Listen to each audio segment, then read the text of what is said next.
Aujourd'hui, c'est une crise sans précédent, du jamais vu depuis que je suis paysan, depuis 30 ans. C'est la première crise qui est énorme, c'est au niveau du prix des achats des matières premières. Une augmentation des charges de plus de 40%, avec un prix de porc qui est stable, qui ne monte pas, 1,25 €. Donc nous sommes en train de faire le très grand ciseau entre l'achat des aliments en matières premières et la vente des cochons. Donc mes bras sont même pas assez larges pour s'ouvrir.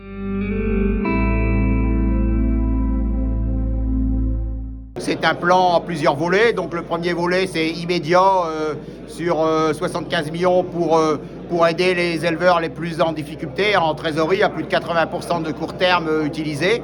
Et ensuite, le deuxième volet, c'est 175 millions sur la loi Egalim. Donc la loi Egalim pour contractualiser dans la filière nos beaux cochons régionaux. On a 14 marques de porc régionales.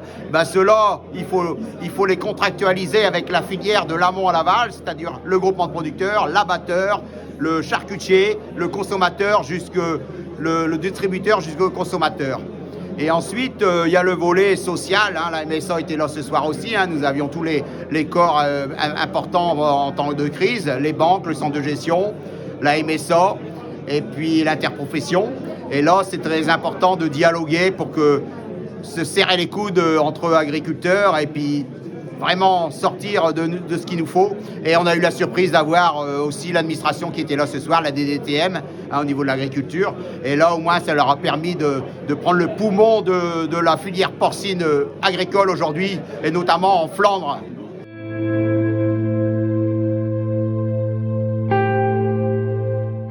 La contractualisation, elle peut être que la solution parce qu'elle est indexée sur les coûts de production. Donc aujourd'hui, la flambée des matières premières, du coût de l'alimentation de nos cochons, il est indexé, pour un exemple, dans les 1,70 €. Et aujourd'hui, c'est une indexation qu'il faut faire avec son groupement de producteurs.